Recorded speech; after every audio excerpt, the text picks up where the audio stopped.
Army act का तरमीमी मुसव्वदा आज कौमी असम्बली में पेश किया जाएगा। मंजूरी का इम्कान। नून लीग और पीपल्स पार्टी ने मुसल्लह अफवाज के कवानीन में तरमीम की हिमायत कर दी।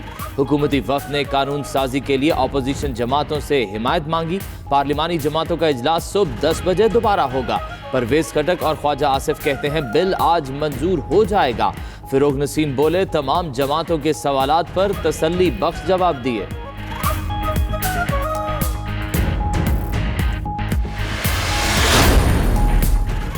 हुकूमत ने आर्मी एक्ट, नेवल एक्ट और एयरफोर्स एक्ट के तरमीमी मुसव्वदे पार्लिमानी कमेटी में पेश कर दिए। Chairman, joint chiefs, army chief, naval chief और एयर चीफ की तैनाती, तौसी और दोबारा तकर्रुर की शिकें शामिल। चारों चीफ्स की रिटायरमेंट की उम्र 64 साल मुकर्रर। वज़ीर आज़म की सिफारिश पर सदर तौसी दे सकेंगे। तकर्रुर, दोबारा तैनाती और तौसी को अदालत में चैलेंज नहीं किया जा सकेगा।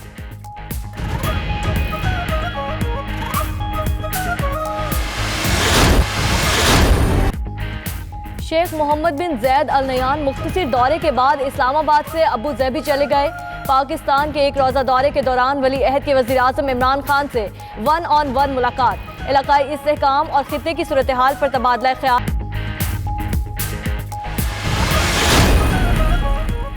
नवाज शरीफ का लंदन के रॉयल ब्रैम्पटन अस्पताल में फिर चेकअप। शहबाज शरीफ की नवाज शरीफ से 1 घंटे तक मुलाकात। नून लीग के सदर शहबाज शरीफ मुलाकात के बाद मीडिया से बात किए बगैर पार्क लेन फ्लैट से रवाना हो गए।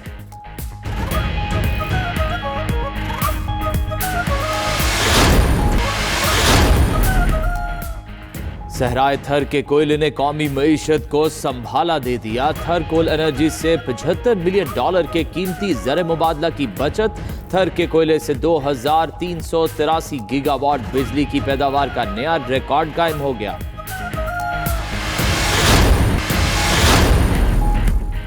तुर्की की पार्लियामेंट ने लीबिया में फौज की तैनाती का बिल अक्सरियत से मंजूर कर लिया।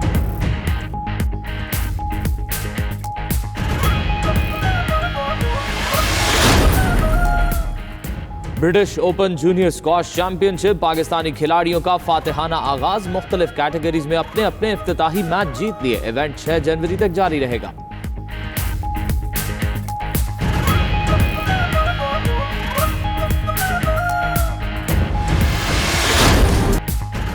सर्दियों की सौगात, रस भरे माल्टे। जेहलम की तहसील दीना का इलाका बागा रेड ब्लड शक्री माल्टे के बागात के बायस मशहूर। दूर दराज से शहरी माल्टे खरीदने के लिए यहाँ का रुख करते हैं।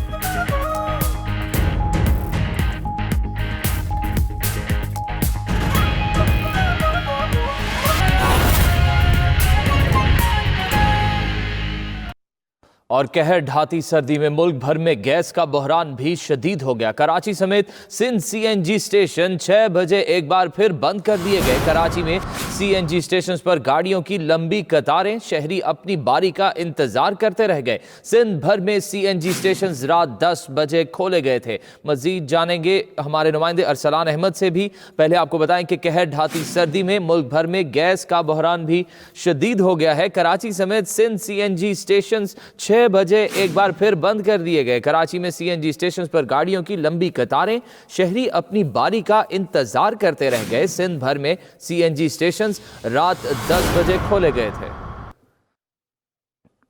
और यहां पर बात करेंगे हमारे नुमाइंदे अरसलान अहमद से। अरसलान अहमद, बताइएगा क्या सूरत हाल देखने में आई? सीएनजी स्टेशन पर लंबी कतारें लगी रही।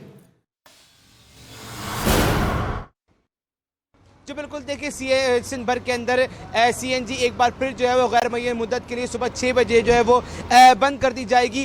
रात 10 बजे जो है सीएनजी खोली गई थी। तकरीबन 4 दिन के बाद जो है ये सीएनजी स्टेशन खोले गए थे। आज सुबह जो है वो 6 बजे जो है वो बंद कर दी गए हैं सीएनजी स्टेशन पूरे सिंध भर के अंदर। जब हमारे लोगों से बात हुई, शहरियों से बात हुई, उनका यही कहना था कि बहुत ही मुश्किल का सामना है। वफाक और सिंध की रस्साकशी के अंदर जो नुकसान जो सिर्फ और सिर्फ कराची वालों का हो रहा है, नुकसान सिर्फ और सिर्फ ट्रांसपोर्टर्स का हो रहा है। जब छोटे ट्रांसपोर्टर्स, रक्षा ड्राइवर, टैक्सी ड्राइवर से बात हुई, उनको यही कहना था कि वैसे ही आवाम जो है वो महंगाई के बोझ तले दबी हुई है। अगर सीएनजी स्टेशन ये मसला हल ना किया गया तो जो है बहुत ज़्यादा मुश्किलात का सामना करना पड़ रहा है। और जो है वो घरों के अंदर जो फाके भी वैसे ही हो रहे हैं। और जो अगर ये सीएनजी स्टेशन खोली ना गई तो बहुत ज़्यादा मुश्किल का सामना करना पड़ जाएगा। और लोग जो है वो बहुत ही परेशान हैं। और सीएनजी स्टेशन जो है वो आज सुबह 6 बजे जो अभी जो है वो बंद कर दी जाएगी गैर मुय्यन मुद्दत के लिए।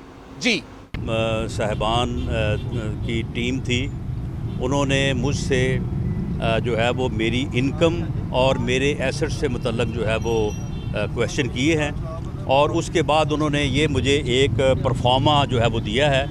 इस परफॉर्मे में काफ़ी तफसील है, तो ये उन्होंने कहा कि जी आप इसको जो है वो पुर करके जो है वो हमें दें। तो मैंने उनसे ये कहा है कि ये जितनी तफसील में जाके आपने चीज़ें जो है वो मांगी हैं, तो इसके लिए जो है वो प्रॉपर टाइम दें। तो इंशाअल्लाह ताला जो इन्फॉर्मेशन है, ये तमाम वही एसेट्स हैं जो इनकम टैक्स के गोशवारों में डिक्लेयर्ड हैं, जो इलेक्शन कमीशन के गोशवारों में डिक्लेयर्ड हैं, इनका सोर्स भी डिक्लेयर्ड है, इनकी कास्ट भी डिक्लेयर है।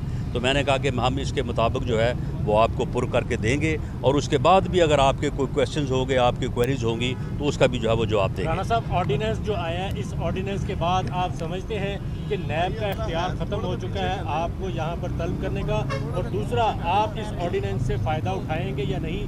जैसा एहसन इकबाल साहब ने तो कहा कि वो इस ऑर्डिनेंस से फ़ायदा नहीं उठाएंगे। देखें, ये जो ऑर्डिनेंस आया है, उस ऑर्डिनेंस के ऊपर अपोजिशन का सबसे पहला एतराज़ तो ये है कि उसे ऑर्डिनेंस की सूरत में लाया गया, वो बिल की सूरत में आना चाहिए था।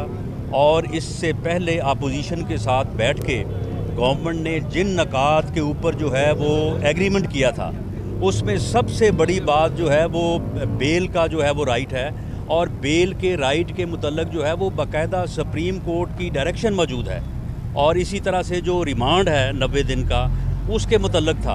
तो उन चीज़ों को जो है वो छोड़ दिया गया है, और जो चीज़ें बराह रास्त मालम जब्बा को और BRT के केस को हर्ट करती हैं और उन लोगों को बचाती हैं जो लोग वहाँ पे जो है वो रिक्वायर्ड हैं, तो उसको जो है वो नाफिज कर दिया गया है। तो इसलिए ये जो स्पेसिफ़िक रिलीफ जो है अपने लोगों को देने के लिए जो ये तरामीम की हैं, उन तरामीम में जो है वो उन तरामीम को शामिल नहीं किया गया जो अपोजिशन के साथ बैठ के तय हुई थी, जो अपोजिशन के बिल में है।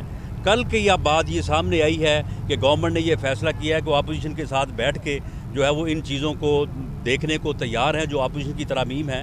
तो अगर उन तरामीम को भी जो है वो साथ शामिल करें, तो फिर तो अपोजिशन जो है वो इसमें तौबन करेगी, वरना अपोजिशन जो है वो तौबन नहीं करेगी, और अपोजिशन के तौबन के बगैर ये ऑर्डिनेंस जो है ये पास नहीं हो सकता। वफाकी हुकूमत की जानिब से दरख्वास्त की गई है मुस्लिम लीग नून को कि वो आर्मी एक्ट से हमायत करें, और मुस्लिम लीग नून ने मुकम्मल हमायत का ऐलान भी कर दिया, तो आप इसके मुताबिक क्या कहेंगे? देखिए, मेरे जो इल्म में है, मेरी अभी किसी से बात तो नहीं हुई, लेकिन ख़बर के ज़रिए से जो मुझे मेरे तक बात पहुंची है कि पाकिस्तान मुस्लिम लीग नून ने ये फ़ैसला किया है कि आर्मी एक्ट की जो तरामीम हैं उनके ऊपर गैर मशरूत जो है वो तआवन किया जाए, और आर्मी को एक अदारे के तौर पे और आर्मी चीफ़ के ऑफिस को जो है वो मुतनाज़ ना बनाया जाए।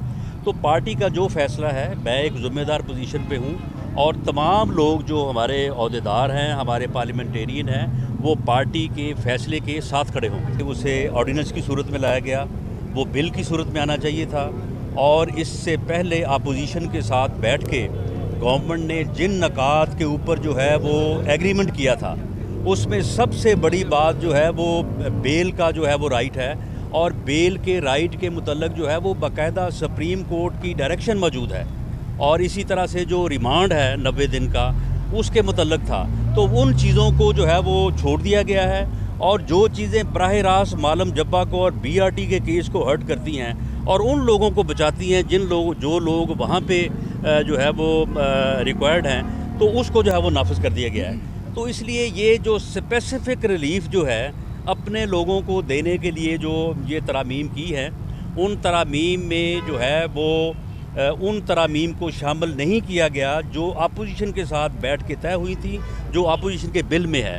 कल की यह बात ये सामने आई है कि गवर्नमेंट ने ये फ़ैसला किया है कि वो अपोजिशन के साथ बैठ के जो है वो इन चीज़ों को देखने को तैयार हैं जो अपोजिशन की तरामीम है। तो अगर उन तरामीम को भी जो है वो साथ शामिल करें, तो फिर तो अपोजिशन जो है वो इसमें तौबन करेगी, वरना अपोजिशन जो है वो तौबन नहीं करेगी, और अपोजिशन के तौबन के बगैर ये ऑर्डिनेंस जो है ये पास नहीं हो सकता। वफाकी हुकूमत की जानिब से दरख्वास्त की गई है मुस्लिम लीग नून को कि वो आर्मी एक्ट से हमायत करें, और मुस्लिम लीग नून ने मुकम्मल हमायत का ऐलान भी कर दिया, तो आप इसके मुताबिक क्या कहेंगे? देखिए, मेरे जो इल्म में है,